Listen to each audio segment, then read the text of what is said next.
নমস্কার, রিমস রাসুয়ে সবাইকে স্বাগত জানাই। আজ বানাবো সয়াবিনের পুর দিয়ে পাটিসাপটা। শেষ পর্যন্ত রেসিপিটি দেখার অনুরোধ করছি। রেসিপিটি যদি ভালো লেগে থাকে একটা লাইক করে দেবেন। আর ফেসবুক থেকে যারা দেখছেন আমার পেজটি প্লিজ ফলো করে দেবেন। আর ইউটিউব থেকে যারা দেখছেন আমার চ্যানেলটি প্লিজ সাবস্ক্রাইব করে দেবেন।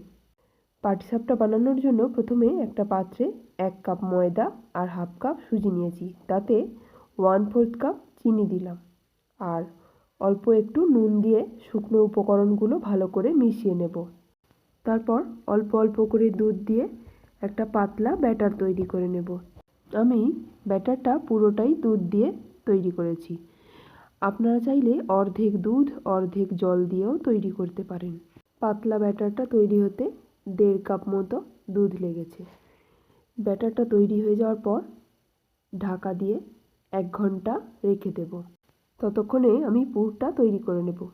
পুর বানানোর জন্য আমি 1 কাপ সয়াবিনকে সেদ্ধ করে নিয়েছি। তারপর ঠান্ডা হলে জলটা নিংড়ে ফেলে দিয়েছি।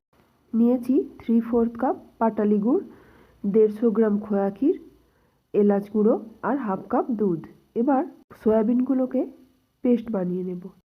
তারপর কড়াইতে 2 টেবিল চামচ ঘি দিয়ে দেব। ঘিটা গরম হয়ে গেলে বেটে রাখা সয়াবিনটা দিয়ে দেব। দিয়ে লো আঁচে 3-4 মিনিট ধরে ভেজে নেব। সয়াবিনটা যখন ভাজা ভাজা হয়ে যাবে এর মধ্যে খোয়া ক্ষীরটা দিয়ে দেব। এবার ভালো করে নেড়ে চেড়ে খোয়া ক্ষীরটা সয়াবিনের সঙ্গে মিশিয়ে নেব।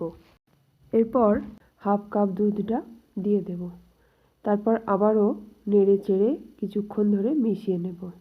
দুধটার সঙ্গে সয়াবিন আর খোয়া ক্ষীরটা ভালো করে মেশানো হয়ে গেলে গ্রেট করে রাখা পাটালি গুড় আর এলাচের গুঁড়ো দিয়ে দেব। এবার ভালো করে সব কিছু মিশিয়ে নেব। তারপরে লো টু মিডিয়াম ফ্লেমে আরও 5-6 মিনিট এভাবে মিশিয়ে নিয়ে গ্যাসের ফ্লেম বন্ধ করে দেব।